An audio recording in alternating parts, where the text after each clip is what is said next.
9월 27일 수요일 아침 7시에 진행하고 있습니다. 새롭게 시작한 모닝 라이브 아침의 축구. 저는 양희연이고요. 오늘은 수요일에 두 분과 함께합니다.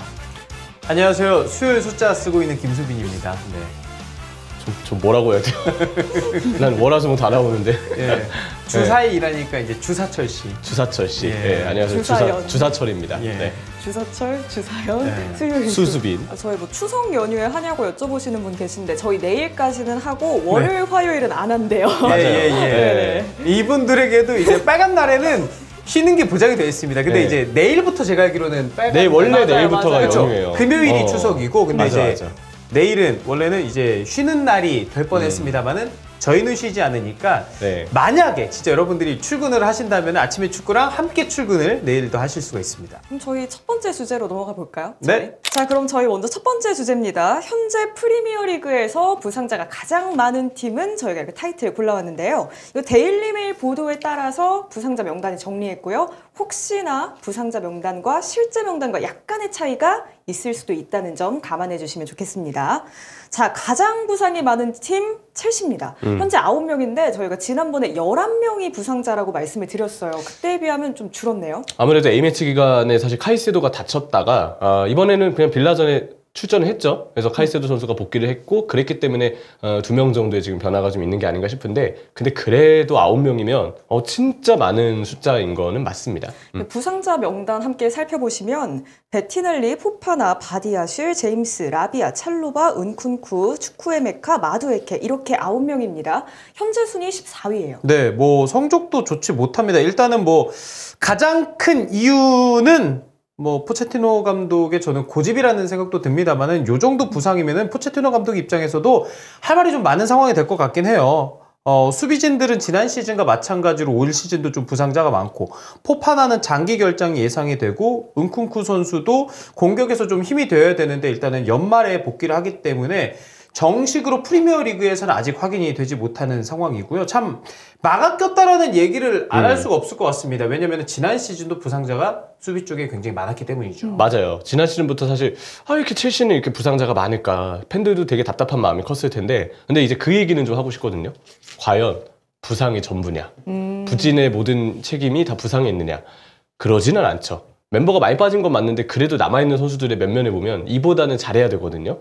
전적으로 이거는 포체티노 감독의 판단 미스다. 전술 미스, 운영 미스 이런 부분들이 많이 맞물리면서 부상자는 많지만 그런데도 이거는 그냥 포체티노가 못하는 거야 라고 팬들이 얘기할 수밖에 없게끔 분위기가 조성되는 게 지금 저는 더 문제라고 생각을 합니다. 실제로 저희 영상들 보시면 첼시 이야기 굉장히 많잖아요. 맞아요. 예. 아무래도 리그에서 폼이 좋지 않다 보니까. 최근에 히든풋볼에서 그 얘기도 했었죠. 파란 팀들이 이제 눈물을 흘린다.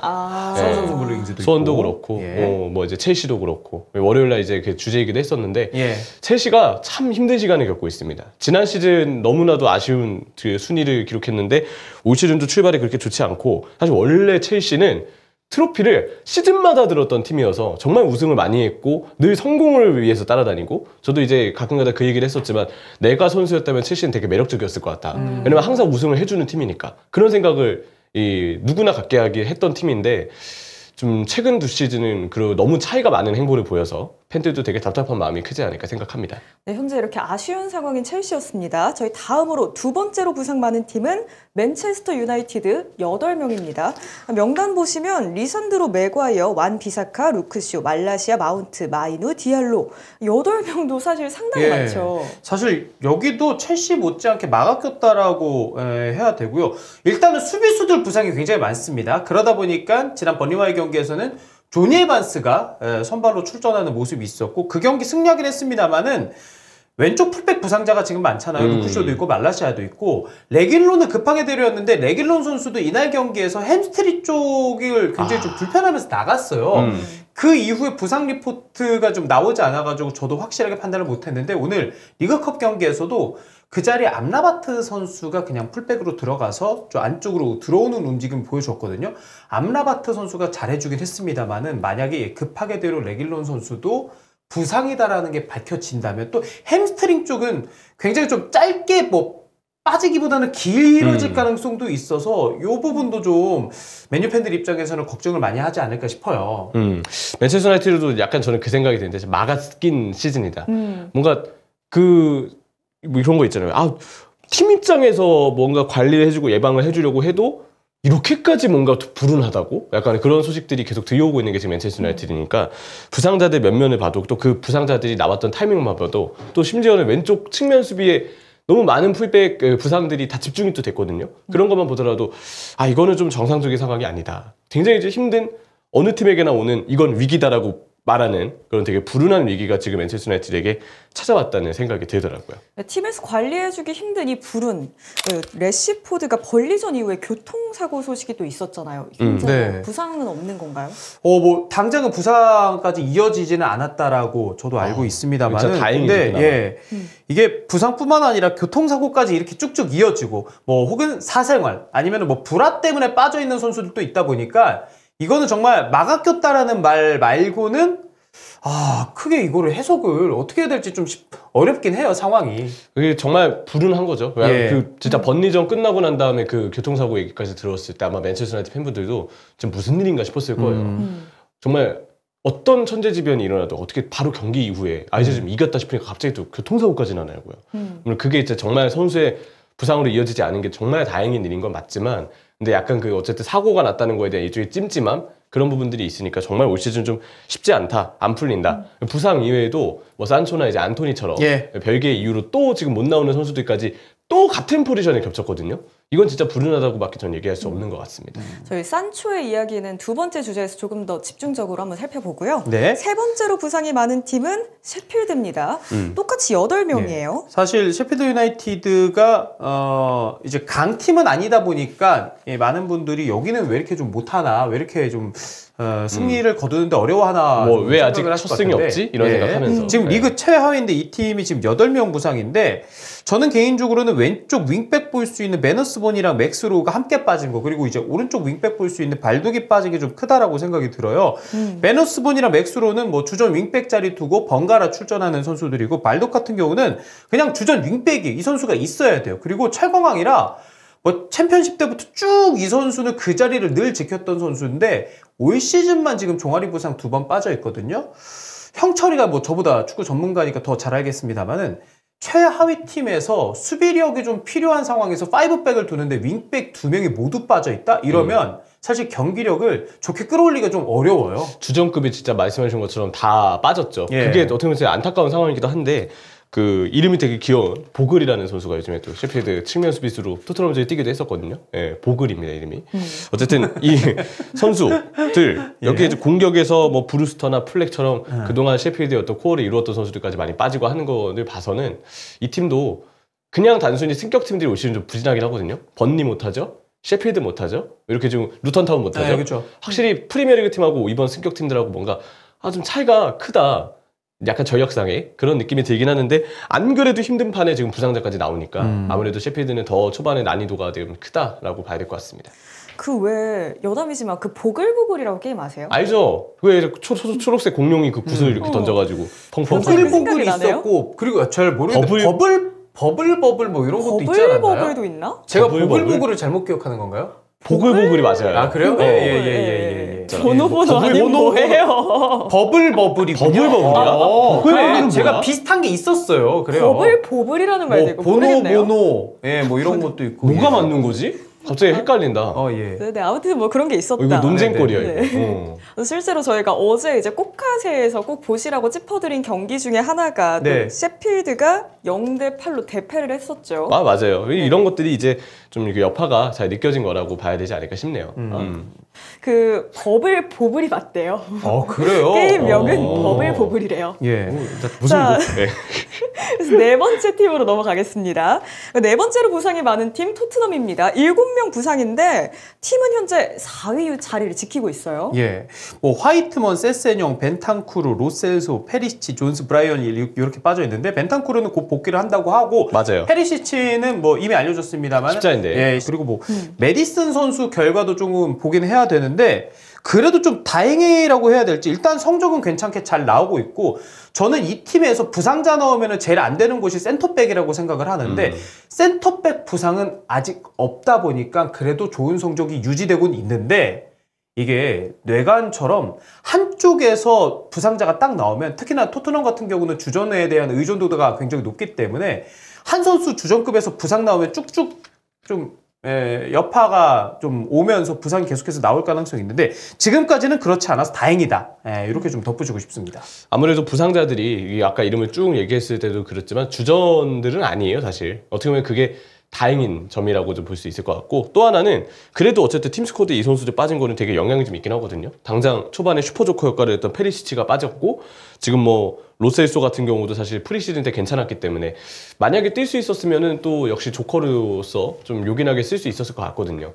되게 어쨌든 주전이 아니라고 한들 감독 입장에서 애를 좀 먹게 했던 포인트들은 맞는데 그런 데를 포스테코글루가 워낙 팀을 잘 이끌었기 때문에 주전조가 안 다쳐서 다행이다라는 것 이상으로 포스테코글루의 팀 운영, 전술 운영, 스타일, 어떤 그 분위기 이런 부분들이 되게 저는 초점한테 긍정적으로 잘 맞물렸다고 생각을 하고요. 여기 지금 브레넌 존슨이랑 메디슨 있잖아요. 일단 기사에는 브레넌 존슨은 부상자 언급이 되어 있었고 메디슨은 지금 스캔 결과를 기다려야 되는데 다행히 존슨도 메디슨도 그렇게 큰 부상이 아니라는 얘기가 좀 있기는 해요. 물론 이게 정확한 정보는 아니고 아직까지는 시간을 두고 지켜봐야 되긴 하겠지만 메디슨도 아마 우려했던 것보다는 부상이 좀 길지 않을 것 같은, 어쩌면 그냥 주말 리버풀전도 뛸 수 있을 것 같은 지금 상황이 아닌가 싶고, 브레넌 존슨도 다행히 뭐 부상의 정도가 그렇게 크진 않다고는 해서 이 정도면 좀 괜찮지 않나 이 생각이 좀 듭니다. 부상자는 있지만 현재 흐름 나쁘지 않은 토트넘입니다. 또 한 팀 더 맨체스터 시티도 사실 부상자가 없진 않거든요. 근데 현재 리그 1위 자리 지키고 있죠. 그러니까 그러다 보니까 걱정이 왠지 덜 되게 되는 건데 이제 타팀 팬들 입장에서는 여기가 6경기 이제 다 이기고 있으니까. 근데 빠진 선수 보면요.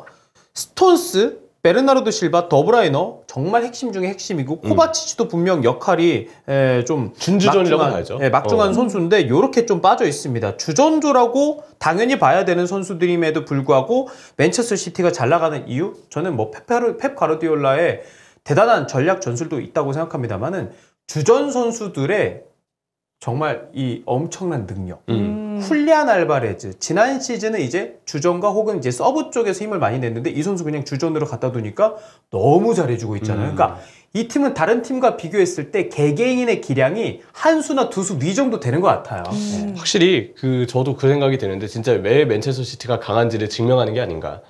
팀이 전술이 확 갖춰져 있으니까 선수 구성원이 바뀌어도 선수들이 거기에 대해서 적응하고 뛰고 있잖아요. 그러니까 맨체스터 시티의 가장 큰 매력이 경기력이 그 어떤 중심적인 요소들이 멤버가 빠져도 계속 유지가 되는 거죠. 그러니까 꾸준하게 강한 느낌을 맨체스터 시티가 주는 거고, 뭐 리그 6경기 전승이거든요. 저는 이 사례를 통해서 다른 팀과 맨체스터 시티에 아직까지 차이가 좀 있다는 부분을 확실히 맨체스터 시티가 증명하고 있지 않나 생각이 듭니다. 쭉 정리해보니까 부상자가 정말 많은데 이렇게 시즌 초반부터 부상자가 많은 경우가 종종 있어요? 좀 있죠. 불운한 팀들의 경우는 있어요. 지금 뭐 이제 첼시, 맨체스터 유나이티드가 특히 가장 그 부상자가 많다고는 하는데, 그 전에 보면은 뭐 리버풀도 되게 부상이 좀 모였던 시즌이 있었고, 지난 시즌도 제가 알기로 리버풀이 좀 그랬던 걸로 기억을 하거든요.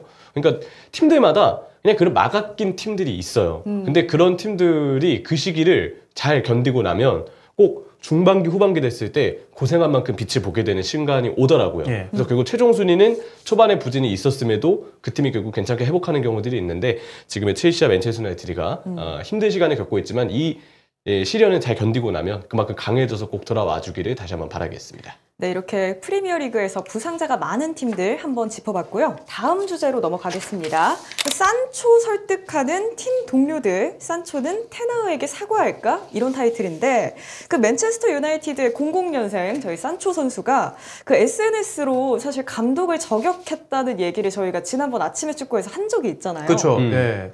9월 초에 이제 아스날과 맨유 경기 앞두고 명단에서 이제 산초가 제외를 됐고, 이제 터너 감독은 산초가 왜 제외됐냐는 물음에 훈련에서의 성과가 좀 아쉬웠다 이런 얘기를 했는데, 아까 양현 아나운서가 말한 대로 저격성 글을 올렸죠. 맞아요. 네. 근데 기자들이 참다 못해 아니 너 산초 훈련 때 너 문제 있었던 거 맞지 않느냐, 근데 왜 저렇게 하느냐라고 얘기가 이제 커지면서 산초가 실제적으로 좀 뭔가가 문제가 있는지가 좀 밝혀지게 됐는데, 그 큰 문제는 좀 지각을 많이 했다는 사실이었죠. 맞아요. 참 웃기게도 사실 산초는 원래 이제 SNS에 남겼던 글은 감독의 인터뷰가 사실이 아니다. 나 훈련 열심히 했다. 그래서 모든 그 기사나 인터뷰를 믿지 말아달라라는 얘기를 하면서 그게 저격을 하는 건데 언론을 통해서 산초의 그동안의 지각의 행보가 다 공개가 됐어요. 아, 언론에서 산초도 정말 훈련에서 문제 있었던 거 맞다. 그래서 진짜 밥 먹듯이 지각을 했다는 게 좀 알려지게 됐고 언론에서 이번에 최근에 다뤄진 그 지각 관련 에피소드 중에 이게 있더라고요. 산초가 지각을 너무 많이 해서 일부러 구단이 산초한테만 훈련 시간을 1시간 일찍 고지했다고 합니다. 그러니까 아침에 축구를 7시에 하잖아요. 네. 근데 네. 얘는 지각을 많이 하니까 일부러 6시에 한다고 일부러 그냥 바꿔서 얘기해 주는 거예요. 근데 그렇게 얘기해 줬더니 그 기간 동안 산초가 결과적으로 지각을 하지 않았대요. 왜냐면 뭐 9시 후연이라고 그러는데 8시까지 오라고 했으니까. 네. 그러면 30분 늦어도 8시 반이니까 지각을 안 하잖아요. 근데 사람이 이게 오래 가지 못합니다. 다 알죠. 알죠. 내가 왔는데 나만 혼자 그치. 있으면 얘기하다 보면 알잖아요. 나한테만 8시? 나한테만 아침에 축구 6시라고 고지해줬네? 그럼 다시 그냥 원래 시간대로 그냥 가는 거예요. 근데 그랬더니 산초가 또 지각을 했다. 그래서 이런 일들이 벌어지면서 결국 산초 선수에 대한 이 태도의 문제가 좀 있다라는 걸 확인해 주시면 되겠고, 자, 어디까지나 얘기는 우리가 기사를 인용하는 거기 때문에 기사에서 나온 바가 이렇게 나왔다는 점, 그것만 좀 참고해 주시면 되겠습니다. 이렇게 지각 자주 하는 직장 동료 어떠세요? 근데 막상 퍼포먼스를 너무 좋아. 네. 하지만 항상 1시간씩 지각해. 어떠세요? 와, 1시간이면은 제가 그냥 혼자 기다리고 있어야 되죠. 근데 이 사람이랑 있으면 뭔가 재밌고 능률이 올라. 방송이 잘 돼. 너무 재밌어. 방송이 잘 돼. 주원 형이잖아요. 네. 아, 근데 이건 농담이고. 근데 근데 능률이 좋으면 솔직히 저 그렇게 생각해요. 만약에 산초가 훈련에서 이렇게 하는데 경기력이 나오잖아요. 네. 제가 테나가 아니고 그냥 감독이라면 진짜 쓰기 싫지만 쓰게 돼요. 왜냐면 성적이 요즘 안 나오니까. 근데 지금은 테나우 감독의 좀 강성적인 성향까지 생각을 해야 되잖아요. 그러면은 테나우 입장에서는 이렇게 지각하면 안 쓸 것 같긴 해요. 네. 그렇죠. 일단 선수가 예. 미리 테나가 잡아놓은 이른바 규정을 위반한 건데 그 얘기가 있더라고요. 기사에서는 테나가 맨체스터 유나이티드 부임하면서 훈련에 지각하면 그 선수는 그 경기에 선발로 쓰지 않는다. 아예 그 명시된 선수단 규정이 있대요. 근데 그 규정을 자꾸 어기니까 테나 입장에서는 이걸 산초에게만 굽혀준다? 그럼 팀 기강이 그냥 해이해지는 거예요. 성적이 안 좋고 뭐 최근에 뭐 어떻고 이걸 떠나서 팀 기강이 해이해지는 건 감독이 바로 잡아야 되는 겁니다. 이거는 꼭 잡아야 되는 거기 때문에 산초에게 밀려서는 안 된다. 오히려 저는 그런 얘기를 좀 하고 싶고, 빌트도 사실 되게 독일에서 이것저것 루머 많이 쏟아내는 데거든요. 그러니까 아까 산초 지각 일화처럼 이것도 그냥 언론에서 이런 보도가 있었다. 근데 뭐 정확한 사실인지는 모르겠다 정도로만 우리가 참고해 주면 되는데, 이전 팀인 도르트문트에서도 산초가 훈련 지각을 꽤 많이 했고 경기 끝난 뒤 2, 3일 동안 비행기 타고 팀을 떠나 있는 경우가 잦았대요. 그러니까 여기저기 멀리 이제 막 무단으로 여행을 가거나 팀에 좀 불참만 하는 경우들이 많았다는 건데, 어디까지나 빌트에서는 산초가 분데스리가 때도 좀 태도 문제가 있었다, 이런 얘기를 좀 했다고는 합니다. 이게 그 산초 선수가 몸담은 팀마다 이런 불화라던가 좀 태도에서의 문제들이 좀 많이 발생을 하는데, 이 선수가 2000년생 굉장히 어린 선수고 1819 시즌에 분데스리가에서 막 영플레이어상 받고 도움왕 받고 그 다음 시즌에 시즌 2020, 2020 기록할 정도로 대단한 재능이에요, 사실. 그리고 지금은 이 선수의 이적이 실패라고 얘기합니다만은 그때 당시에 8,500만 유로 데리고 이제 맨유로 왔을 때 많은 팬들이 얘는 될 거라고 예상했습니다. 뭐 드리블이라던가 뭐 동료와의 연계 이런 것들에 대한 장점을 보여줬으니까. 근데 대단한 재능으로 그 어렸을 때는 좀 버텼고 그렇게까지 많이 올라왔는데, 사실 그 이후에는 저는 성실함의 문제도 되게 크다라고 생각을 하거든요. 뭐 희연 아나운서도 마찬가지지만 방송하는 사람 보면은 성실함은 좀 거리가 있는데 능력 있는 사람들은 있거든요. 이 사람들은 아니 진짜 주원상 저거 아니에요. 이거 그렇게 또 뭐라 하지 마. 또 댓글에 또 김수빈 저격한다 이런 얘기 나오는데 아니에요. 진짜 아니야. 이거 아니야. 진짜 저격 아니에요. 그냥 방송하다 보면은 그냥 뭐 그런 사람들이 있어요. 괜히 제 원샷 좀 보여주고 민망한데 아니에요. 뭔가 많은 거예요, 이거 지금. 진짜 아니에요. 네, 아무튼 근데 이제 노력이라는 게 사실 어느 순간부터 굉장히 천부적인 재능을 넘어서는 능력이라고 좀 평가를 하거든요. 저는. 네. 아니 좀 말렸는데 아무튼 선수도 정신 차리고 이거 노력해야 된다. 이 네. 말을 하고 싶었어요. 그 예. 나무위키에 논란 하나 추가되시겠대요. 주머니 빚에 하지 마, 진짜. 직장 상사에 대한 불만을 아니야. 토로가 있어요. 근데 아직까지 그 나무위키 논란도 주원 형만 있을 거예요. 제가 알기로는 그래. 저희 5명 중에서 이제 유일하게 유일한 논란. 예. 제일 나빠, 제일 나빠. 네, 제일 나쁘죠. 네, 근데 저희 주원 형은 대표지만 산초는 맨체스터 유나이티드 구단주가 아니잖아요. 네, 그런 차이가 좀 있다고 생각합니다. 예. 네, 그래서 현재 기사 내용 살펴보면 산초가 1군이 써야 하는 뭐 라커룸도 쓰지 못하고 뭐 식당도 사용하지 못하고 이런 얘기들이 있더라고요. 맞아요. 아무래도 지금 출전 명단에서도 3경기 그리고 오늘 이제 경기가 또 팰리스하고 그 카라바오컵이 있었기 때문에 이제 4경기째죠. 4경기째 제외가 됐는데 현재 유소년 팀 후연장에서 혼자 후연하고 있대요. 그러니까 1군 선수들하고의 교류는 이제 정말 거의 하지 못하고 제한적으로 해야 되고 그 유소년 훈련장에서 그냥 혼자 몸 푸는 정도의 운동만 하고 있지 않을까. 근데 아까 그 지각이 정말 습관인 게 사실이라면 유소년 훈련장에 혼자 오는 동안에도 지각을 하지 않을까. 이거는 진짜 바로 잡아야 돼. 사실 잘못된 습관인 거죠. 보는 동료들 입장에서 또 얼마나 곤란하겠어요. 감독하고 선수가 이렇게 불화가 있으면. 그래서 동료들이 설득을 하고 있다고요. 네, 뭐 레시포드, 루크쇼, 맥과이어 이런 잉글랜드 국가대표 동료들이 테너 감독에게 산초에 사과해라 이렇게 설득을 하고 있다라고 하는데 지금 사실 맨유가요. 뭐 앞서 소식에서도 부상자 많고요. 사생활 이슈로 지금 안토니 빠져 있고 지금 산초도 빠져 있거든요. 지금 뭐 공격수, 측면 공격수뿐만 아니라 수비에서도 지금 부상 때문에 제대로 팀이 안 굴러가요. 지난 시즌에 호날두와의 또 불화도 있었는데 그거를 어떻게 극복을 하면서 그 이후에 맨유는 상승세를 이어가지 않았습니까? 저는 이것도 똑같다고 봅니다. 여러 가지 이슈 하나하나 정리해야 되는데 라커룸에서의 지금 불화, 산초가 지금 지분이 굉장히 크지 않습니까? 이거 확실하게 테너 감독과 함께 우리 맨유 다시 한번 올라가 봅시다. 이렇게 가야죠. 그러니까 선수들도 아는 거죠. 테너 감독이 맨체스터 유나이티드에서 이렇게 한 번 잡은 기강을 계속 유지할 거라는 걸 알고 있으니까 이 당장 생각을 하는 거예요. 선수들이 봤을 때는 테너가 그래도 산초가 테너에게 좀 굽혀야 된다. 이것만큼은 좀 오히려 너가 잘못한 걸 인정하고 다시 테너에게 말을 잘 들어줄 것이다라고 얘기를 해야 되는 게 맞는 거다라고 이제 선수들은 얘기를 하는 거고. 그래서 산초가 굽혀야 될 텐데 과연 그럴까에 대해서는 사실 의문이 좀 남죠. 저였으면 바로 일단 90도로 사과 인사부터 드릴 것 같은데 네. 산초도 사과는 하겠죠, 그래도. 지금까지의 태도와 SNS에 글을 올린 거로 봐서는 이거 좀 오래 갈 가능성도 있겠다라는 생각이 들어요. 오늘 뭐 리그컵에서 맨유가 굉장히 좋은 경기를 보여줬고 결과도 승리로 가져오긴 했습니다만은 더 중요한 건 지금 이제 리그에서 순위 끌어올려야 되거든요. 뭐 브라이트 만만치 않고 토트넘도 지난 시즌보다 낮고 뭐 상위권 경쟁이 치열하기 때문에 산초가 정말 맨유에 애정이 있고 팬에 대한 애정이 있다면 이거 무조건 사과해야 됩니다.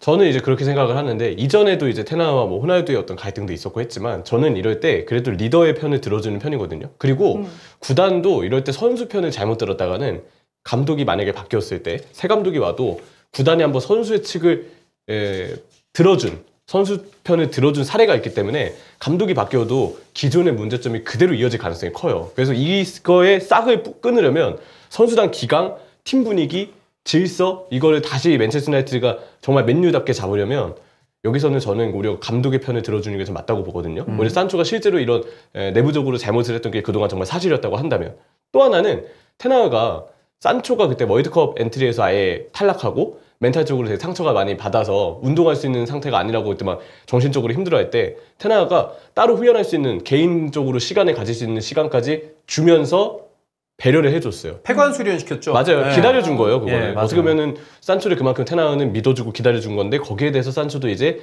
본인의 잘못을 인정하면서 보답을 해야 될 때가 아닌가라고 생각을 하고요. 역시 이런 부분에서 저는 또 하나 테나가 성적이 지금 사실 물론 오늘은 너무 잘했지만 리그 성적이 아직 그렇게 좋은 건 아니잖아요. 근데 그동안에도 보도가 나오더라고요. 맨체스터 유나이티드 수뇌부는 계속해서 테나를 지지하고 정말 많이 믿고 있다. 테나가 지금 당장 맨체스터 유나이티드를 떠날 분위기도 절대 아니기 때문에 산초가 나름 이 정도 팀에서의 커리어를 이어가려면 지금은 테나 감독의 뜻을 들어줘야 되더라고 생각합니다. 산초가 사과하고 돌아와서 또 맨유의 반등에 또 한 힘을 얻길 바랍니다. 저희 다음 주제로 넘어갈게요. 세 번째 주제로는 레알 마드리드의 차기 감독으로 사비 알론소가 내정돼 있다. 이런 이야기가 나오고 있어요. 역시 레전드죠. 축구의 레전드. 사실 사비 알론소 하면은 패스 진짜 잘 주고 되게 영리한 삼선 수비형 미드필더라는 생각도 들어서 팬이 되게 많아요. 저도 사실 되게 좋아하는 선수이기도 했습니다. 그 레알 마드리드에 진짜 부임할까요? 지금 이제 얘기가 나오는 걸로는 그 얘기가 있어요. 마르카가 이제 보도를 한 건데 알론소가 다음 시즌 레알 마드리드 감독이 될 수 있다. 그리고 카를로 안첼로티가 내년 여름까지 계약이 되어 있기 때문에 내년 여름까지면 이제 이번 시즌까지라는 뜻이에요. 그러니까 어떻게 보면은 새 감독 선임을 할 때 지금부터 이제 레알 마드리드가 슬슬 움직여야 된다는 거를 지금 뜻하는 바고요. 그리고 뭐 뉴스를 보면 이제 안첼로티가 이번 시즌이 끝나고 브라질 대표팀을 맡을 가능성이 있다. 이런 얘기들이 들려오는 걸로 봐서는 정말 안첼로티가 계약 기간이 끝났을 때 이제부터 슬슬 차기 감독과 레알 마드리드가 좀 접촉을 하는 기간이다. 이렇게 좀 볼 수 있을 것 같습니다. 그 사비 알론소 감독이 지금 레버쿠젠에서 굉장히 좋은 성과를 내고 있죠. 네. 사실 뭐 소방수로 들어왔는데 이거 화재 진압을 완벽하게 했잖아요. 저는 개인적으로 화재 진압 수준이 아니라 레버쿠젠을 다시 한번 리그 우승 경쟁 그리고 이제 챔스에 꾸준하게 나갈 수 있는 팀으로 변모를 시켰다라고 생각을 할 정도로 정말 레버쿠젠에서 잘해주고 있고요. 지난 시즌 이제 중반에 이제 레버쿠젠에 부임했는데 그때 레버쿠젠 분위기가 정말 안 좋았는데 데뷔전에서 아마 샬케 상대로 4대0 대승 거뒀을 거예요. 홈에서 그렇게 대승 거뒀고 마지막에 이제 최종 순위 6위 또 유로파리그는 4강까지 진출시키면서 와 이거 불 정말 잘 껐고 너무 잘했다. 근데 이번 시즌은요 더 잘하고 있습니다. 뮌헨이 얼마 전에 이제 대승 거둬가지고 이제 골득실 때문에 순위가 바뀌긴 했습니다만은 바이에른 뮌헨이랑 2대2 무승부도 기록을 하기도 했었고 지금까지 레버쿠젠 지금 무패 행진 달리고 있거든요. 여기 경기 보면요 우리가 뭐 보니페이스 핫해가지고 봤지만 보니페이스 잘하고 비르츠 잘하고 비르츠는 뭐 너무 잘하고 뭐 오른쪽 윙에 뭐 프림퐁 윙백에 프림퐁 이런 선수도 잘하고. 보면 탑수바야. 멤버도 뭐 괜찮다고도 볼 수 있지만 그 멤버로 전력을 정말 많이 업그레이드를 시켰어요. 보는 맛이 나고 결과도 가져오는 축구를 하고 있기 때문에 레알 마드리드 입장에선 또 우리 팀 출신이네? 스페인 국적이네? 아 무조건 눈독들이죠. 일단 너무 잘하고 예. 있고 뭔가 쓰고 있는 전술이 지향하는 바도 되게 공격적이면서도 흔히 얘기하는 현대 축구. 예. 요즘에 이제 대세를 이루는 축구 스타일을 잘 맞춰가는 모습을 이제 사비 알론소 감독이 보여주고 있거든요. 그리고 이제 수빈이 형이 마지막에 말씀하셨지만 레알 마드리드 출신이잖아요. 리버풀을 뛰었을 때 정말 좋아했었는데 네. 2009년을 끝으로 이제 리버풀에서 레알 마드리드로 팀을 떠납니다. 레알 마드리드에서 5년을 뛰었고요. 5년 동안 236경기를 뛰면서 라리가 우승 1번, 챔피언스리그 우승 1번, 총 5개의 트로피를 이제 들어올렸대요. 그리고 바이에른 뮌헨에서 선수를 은퇴한 다음에 2018년과 19년쯤 레알 마드리드 유소년 팀의 코치로 지도자 생활을 했으니까 네. 뭔가 레알 마드리드와 굉장히 좀 어울리는 그리고 그간의 어떤 좋은 팀에 대한 이해도가 좀 뛰어난 인물이라고 좀 볼 수 있지 않을까 싶네요. 그 선수 시절에도 굉장히 똑똑한 선수로도 잘 알려져 있었잖아요. 근데 보통 이렇게 왜 서울대 박사님들이 강의 못하는 것처럼 그 선수 시절에 잘했던 네. 사람들이 감독으로 넘어가서 잘하는 경우가 그리 많지는 않죠. 지금 뭐 당장 네. 생각나는 거 정말 슈퍼스타 저 선수 때 너무 좋아했던 제라드.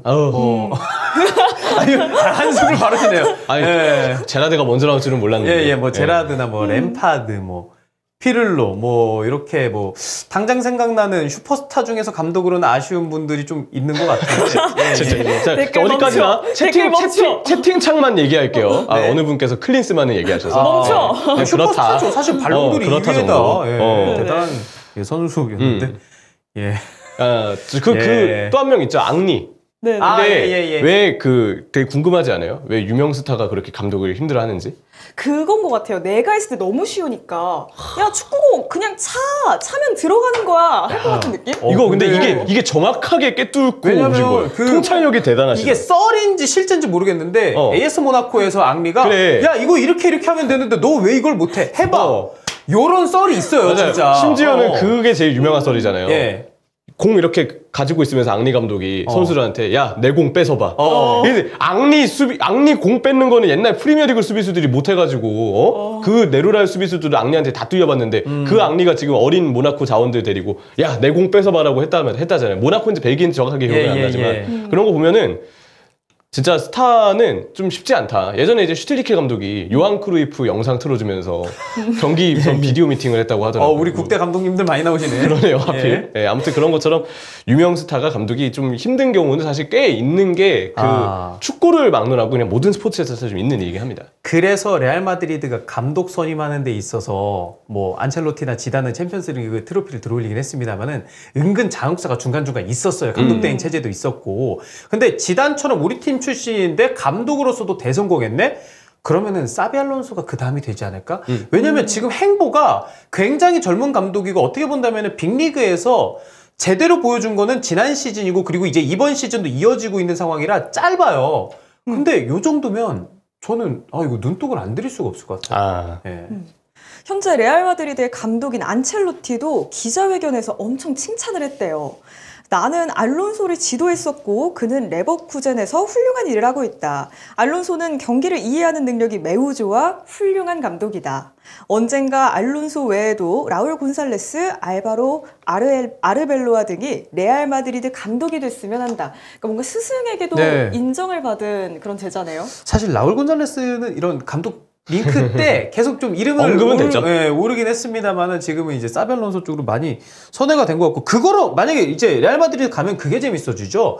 바르셀로나의 레전드 차비가 지금 바르셀로나 감독이고 레알 마드리드는 사비 알론소가 온다. 와, 그러네. 이건 감독 대 감독으로, 그러니까 무리뉴랑 엘 클라시코 때도 되게 감독 대결도 되게 기대가 됐잖아요. 저는 차비와 사비 알론소도 저는 마찬가지 급이라고 생각을 해요. 야, 그 나중에 다비드 실바 같은 인물들도 이제 감독을 하고 해가지고 그 당시 스페인 황금 멤버들이 막 겨루고 그러면 너무 재밌을 것 같은데 알론소에 대해서 이런 안첼로티의 평가가 저는 약간 좀 뭉클한 면도 있는 것 같아요. 그만큼 이제 안첼로티 그 감독으로서의 잔뼈 굵은 인물인 안첼로티가 보더라도 알론소는 정말 앞으로 지도자로 잘 성장할 제목이다. 그런 거를 많이 좀 느낀 게 아닌가 싶어요.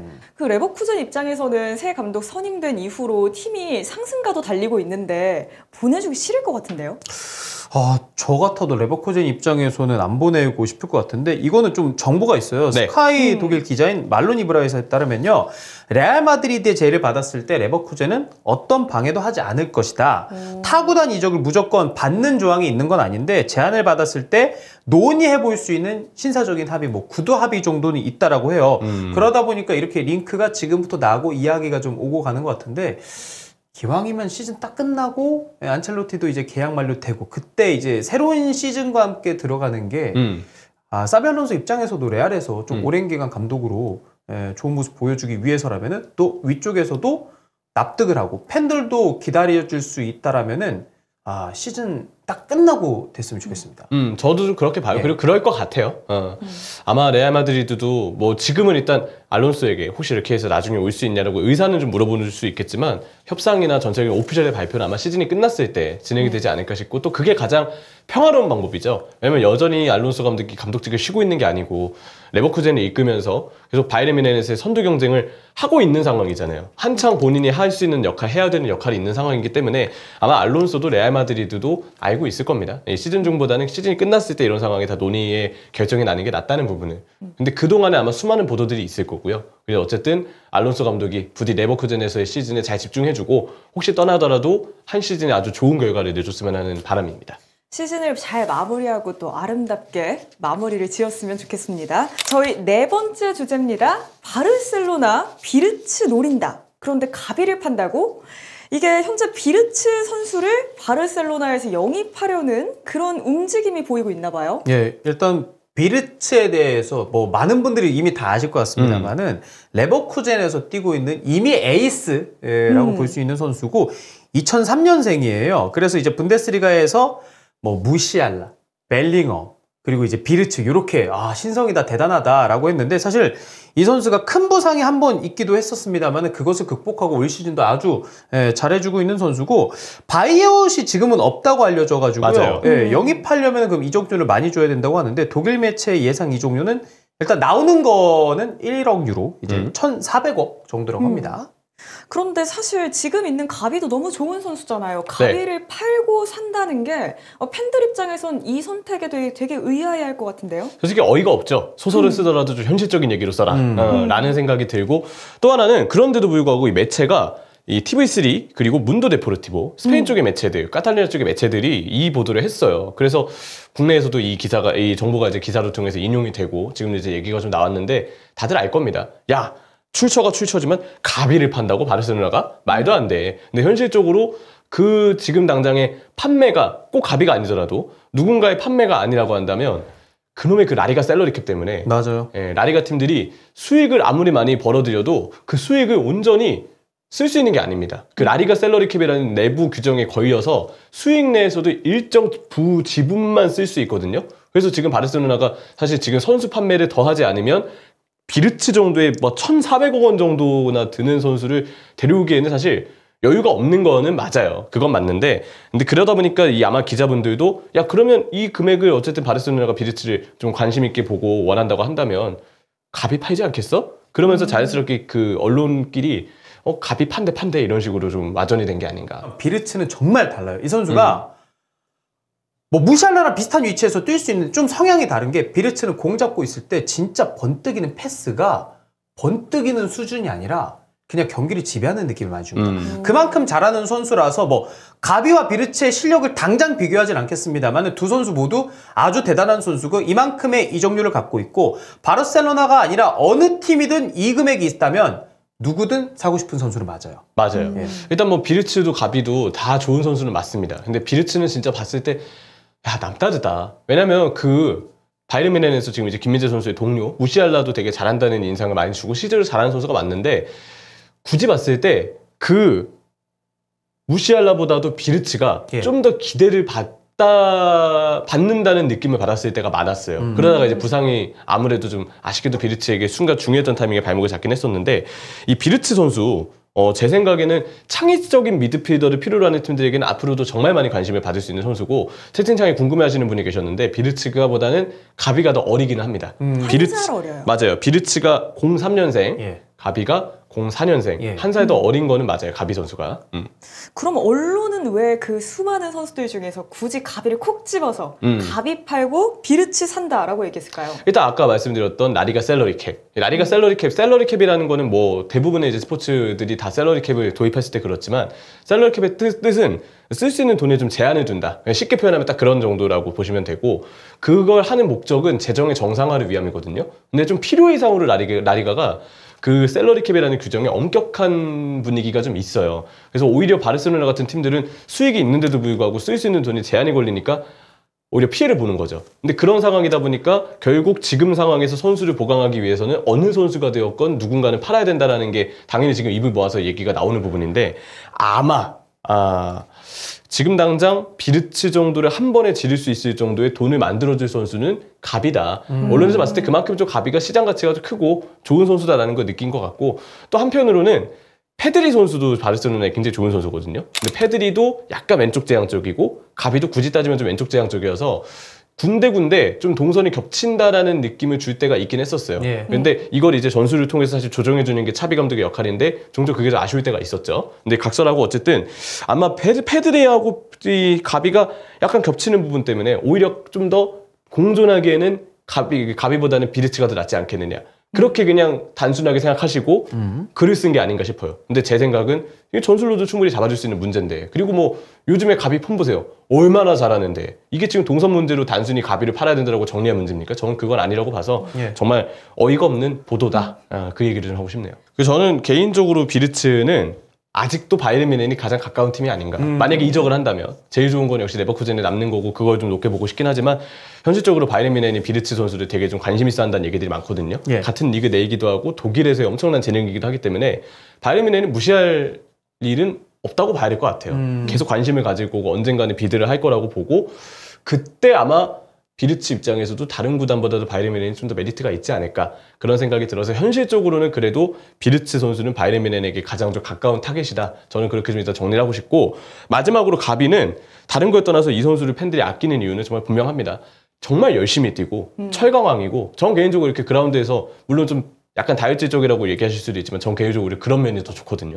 승부욕이 있다는 거예요. 투지가 있다는 거고 게다가 그런 선수가 바르셀로나 유스 아카데미 라마시아 출신이기 때문에 와 가비가 진짜 이렇게 열심히 뛰는구나. 팬들에게 뭔가 다가오는 그런 마음적인 요소가 있고 진짜 잘하고 있는 실력적인 부분도 있거든요. 그리고 무엇보다 이 선수가 요즘의 폼이 되게 좋다는 점, 공격적으로 보여주고 있는 능력들이 있다는 점 때문에 저는 가비는 절대 팔이 없는 선수다. 팔아서도 안 되는 선수라고 생각을 합니다. 비르츠와 가비 모두 잘하는 선수다. 이 정도로 정리해보면 될 것 같네요. 저희 마지막 순서입니다. 헤드라인으로 보는 뉴스 탑5.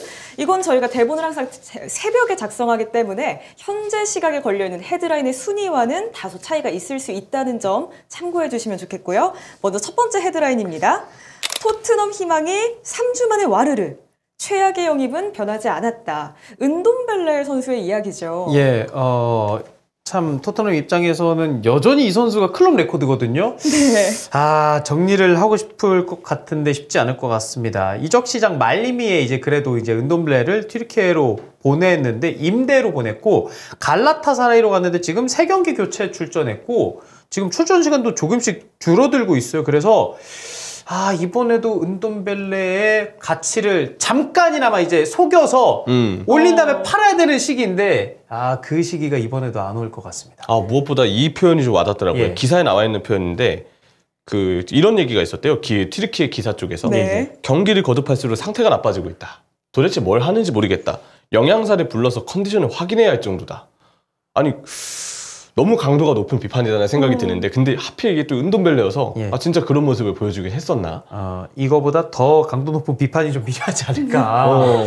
은돔벨레, 그러니까 공 잡고 있으면 이 선수 재능이라는 게 느껴져요. 네네. 근데 축구 늘 내가 공만 잡고 할 수는 없잖아요. 맞아요. 네.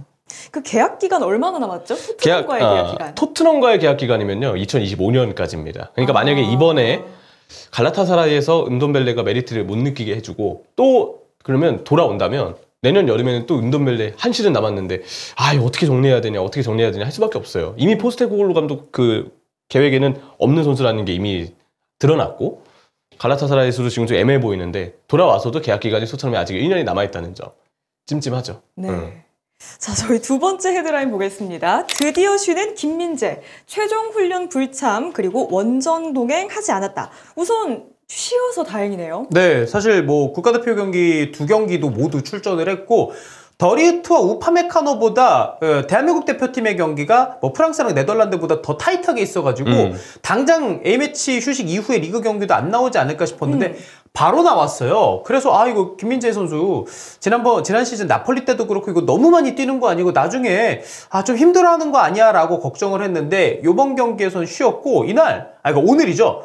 더리우트도 센터백으로 안 나왔고 우파메카도도 안 나왔고 김민재도 안 나왔습니다. 다 쉬었어요. 왜냐면 예. 더리우트는 무릎 쪽에 타박이 좀 있었고 네. 우파메카노도 그 투웨 감독 인터뷰를 보면은 A매치 때부터 뭔가 통증은 좀 있었다는 얘기가 있더라고요. 뭐 그래서 이제 뭐 주말 리그 경기 때 사실 더리우트랑 김민재 선수가 이제 호흡을 드디어 맞춰보기도 하고 그런 일들이 있었는데 어쨌든 리그의 중요성이 아무래도 포칼의 하이라운드보다는 중요하잖아요. 예. 그리고 이번에 포칼에서 만난 팀은 3부 리그 팀이기 때문에 어느 팀이건 방심할 수는 없지만 그래도 현실적으로 뺄 땐 빼야죠. 이번에 그래서 센터백 3명이 다 빠졌습니다. 우파메카노, 더리우트, 김민재 다 휴식을 취했고 그 고레츠카 선수가 센터백으로 나왔고 마즈라이도 센터백으로 나왔더라고요. 예. 그러면서 이제 이번에 포칼은 아예 센터백진에 대한 확실한 변화를 주었다.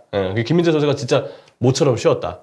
나폴리에서는 이렇게 이 주기에 못 쉬고 계속 뛰었잖아요. 물론 그때는 팀 상황이 또 그랬어야 됐던 것도 맞고 예. 근데 바이에른 뮤니크도 정말 그럴 뻔했는데 다행히 이번 포칼에는 그래도 적절하게 쉬었다고 생각을 해야 될 것 같습니다. 쉬고 나서 또 더 좋은 모습 보여주겠죠. 원래 사람이 쉬고 나면 딱 충전이 되잖아요. 세 번째 헤드라인 넘어가겠습니다. 일본 최고 재능 쿠보 쟁탈전 불붙었다. 레알 아스날 바이아웃 지불 결정. 이 레알 마드리드 같은 경우에는 사게 되면 네. 50%의 이적료만 지불하면 되죠. 네, 이제 재영입이기 때문인데 지금 스페인 매체 피차에스 출처고요. 아스날은 지금 6천만 유로, 우리 돈으로는 850억 정도고 레알도 이제 양현 아나운서가 말한 것처럼 재영입을 원하는데 재영입 시에는 50%만 지불해도 된다라고 해서요. 425억 정도로 쿠보와 우선 협상이 가능하다고 합니다. 그러면 그게 궁금하잖아요. 그래서 쿠보 뭐 골 넣는 건 아는데 요즘 얼마나 잘해? 저 개인적으로 라리가 오른쪽 윙에서는 쿠보가 제일 잘한다고 생각해요. 진짜 잘하는 것 같아요. 그래서 유럽 전체로 오른쪽 윙만 딱 줄 세웠을 때는 적어도 저는 5손가락 안에 들 정도로 올 시즌 잘하고 있다고 봅니다. 저도 이거는 충분히 지금 아마 앞으로 더더더 여러 팀들하고 링크가 날 것 같아요. 쿠보 선수는. 예. 그 정도로 진짜 잘해주고 있는 게 맞고 게다가 레알 마드리드의 경우는 이 재영입을 만약에 하게 되면 조항상 기사에 보니까 50% 이적료만 지불해도 된대요. 그러니까 아까 아스날은 뭐 6천만 유로 정도의 얘기를 이제 했는데 레알은 절반이니까 3천만 유로로 우선 협상은 가능하다는 거죠. 이런 메리트도 아마 살릴 텐데 쿠보 선수는 아마 앞으로도 점점 더 여러 팀들하고 진짜 링크가 날 겁니다. 그 정도로 메리트가 아주 큰 선수고 진짜 잘하고 있는 선수가 맞아요. 앞으로의 활약이 더 기대되는 쿠보 선수입니다. 저희 네 번째 헤드라인, 난제 직면한 아스날, 아르테타의 야심작, 어디서 뛰어야 하나? 이거 카이 하베르츠 이야기거든요. 위치가 애매하다 이런 얘기가 있죠. 아, 타이틀 그대로 어디서 띄워야 하나 이거 진짜 모르겠어요. 제목은 잘 뽑은 것 같아요. 예, 기사 이거- 제목은 잘 뽑은 것 같아요. 왜냐면 아스날 팬들도 그리고 이거 아르테타도 고민할 것 같습니다. 예, 저는 뭐 이 선수가 툴이 없는 선수라고 생각하진 않아요. 저는 적응하고 마음의 부담이 일단은 저는 개인적으로 이 선수가 좀 크게 가지고 있다라고 생각을 하는데 그 부담만 떨쳐낸다면 저는 좋은 선수라는 생각이 드는데 당장은 지금 아스날에서 너무 좀 좋지 못한 모습을 보여주고 있다 보니까 이런 의문이 충분히 들 수밖에 없죠. 아무래도 하베르츠 선수를 어쨌든 많이 쓰고 있잖아요. 이번 경기도 뭐 적게 뛴 게 아니고 북런던 더비 때도. 그러다 보니까 팬들은 야 하베르츠를 어떻게든 살려 쓰려고 오히려 너무 많은 시간을 할애하는데 그게 아스날의 공격력이 저하되는 이유가 된 거 아니냐라는 비판이 좀 많은 것 같아요. 아니면 차라리 최전방 공격수로 쓰던지. 근데 그 자리도 어쨌든 제주스가 있고 그죠. 있긴 있는 은케티아가 있고 그런 걸 봤을 때 아 하베르츠를 최전방으로 쓰는 것도 아니야. 중앙 미드필더로 쓰는 것도 아니야. 중앙 미드필더인데도 자카보다도 사실 지난 시즌 자카보다도 지금 확연하게 영향력이 팍 떨어져 있고 진짜 차이가 커요. 도대체 어떤 효과를 기대하고 영입을 한 걸까? 아르테타가 스스로 증명을 해야 될 텐데 지금까지는 아무 느낌이 안 나는 게 맞습니다. 두 분 입장에서 보면 그럼 카이 하베르츠 어느 자리에 있을 때 그래도 가장 빛난다 이런 느낌 드세요? 사실 굉장히 어려운 질문을 던졌나 본데요, 제가. 저는 원샷 잡힐 때가 제일 빛나는 것 같습니다. 예. 네. 아 잘생겼죠. 잘생겼어요. 예. 아하. 굳이 따지면 이 선수는 되게 역할이 애매한데 공간 침투를 잘하는 이른바 약간의 처진 공격수, 최전방에 서자니 경합이 좀 아쉽고 중앙 미드필더로 서자니 공 가지고 있을 때 어떤 그 간수 능력이 좀 아쉬울 때가 있고 근데 좀 더 이른바 좀 올라간 위치인데 그렇다고 해서 막 공격형 미드필더로 패스를 막 풀어줘야 되는 그런 위치가 아니고 침투를 집중하는 처진 공격수 위치가 딱 조성됐을 때 네. 그리고 그 이외에 해줘야 되는 작업들을 미드필더랑 공격수로서 좀 해주는 단계가 왔을 때 그때가 저는 하베르츠에게는 가장 적합한 위치가 아니었나 지금까지 그 커리어를 봤을 때는요. 근데 지금 딱 이렇게 하려면 톱 위치 바뀌고 이래야 되잖아요. 저는 그래서 그냥 그러니까 어쩔 수 없이 하베르츠를 만약에 살려야 된다면은 제주스를 그냥 왼쪽 윙포워드 보내고 하베르츠가 제로톱처럼 서는 거. 저는 요렇게 하면은 그래도 하베르츠가 좀 장점이 나올 것 같긴 한데 굳이 아르테타가 변화를 줄까라는 생각이 좀 들긴 하죠. 아무래도 그렇죠. 예. 하베르츠가 적절한 자리를 잘 찾아 들어갔으면 좋겠네요. 네. 저희 마지막 헤드라인입니다. 포스테코글루 밑에서 28골 폭발, 애제자, 손흥민 새 파트너로 급부상. 저희 이거 조타 이야기인데 여러분이 알고 계신 그 조타, 리버풀의 조타는 아니고요. 알 이티하드에서 뛰고 있는 조타 선수의 이야기입니다. 이 선수는 원래 이제 셀틱에서 뛰었죠. 포스테코글루 감독 체제에서 이제 제자로 셀틱에서 되게 잘했습니다. 조타가 잘하는 부분은 드리블로 상대 제치는 것들 그리고 공격의 마무리, 좀 센스 있는 플레이. 이게 마찬가지로 포르투갈 국적의 선수인데 되게 재능 있고 능력 있는 선수라고 좀 생각을 하거든요. 측면 공격수기도 하고. 근데 이번에 이 기사 제목에서도 나와있지만 손흥민 선수의 새 파트너로 급부상됐다. 이거는 원래 조타 선수의 스승인 포스테코글루 감독, 셀틱 때 사제지간이었거든요. 네. 그리고 되게 잘 맞아요. 조타라는 선수가 꽃을 피우게 된 시기가 포스테코글루 감독의 지도를 받을 때부터라고 보면 되거든요. 그러니까 포스테코글루가 조타를 좀 이렇게 데려오려고 한다라는 걸 지금 이제 기사를 통해서 얘기하는 거고요. 그리고 이 선수가 지금 알 이티하드로 이적을 하긴 했는데 사우디 리그 내 외국인 선수 규정 때문에 지금 1군에 등록되지 못했습니다. 그러니까 조타 선수 입장에서도 이번만큼은 이 알 이티하드에서의 뭔가 내 입지는 썩 좋지 않아. 오히려 제대로 된 어떤 옮기는 단계 이적을 좀 해야 되겠다 이런 생각을 할 텐데 지금 보면 이제 포스테코글루 감독이 그래서 좀 힘든 상황에 있는 제자 조타를 좀 부르는 게 아니냐 이런 얘기들이 좀 있습니다. 네, 이렇게 조타 선수까지 저희 헤드라인으로 보는 탑5 전부 살펴봤습니다. 오늘 저희 현재 프리미어리그에서 부상자가 가장 많은 팀 그리고 산초를 설득하고 있는 팀 동료들 이야기 레알 마드리드의 차기 감독으로 내정된 이야기가 나오고 있는 사비 알론소 바르셀로나 비르츠와 또 가비 선수의 이야기, 마지막으로 헤드라인으로 보는 뉴스 탑5까지 오늘 저희가 준비한 거 모두 살펴봤습니다. 저희가 준비한 건 오늘 여기까지고요. 내일 7시에 다시 돌아오겠습니다. 저는 지금까지 양현이었고요. 오늘 김수빈 캐스터 그리고 이명철 해설위원과 함께했습니다. 그럼 내일 아침 7시에 다시 만나요. 안녕! 안녕.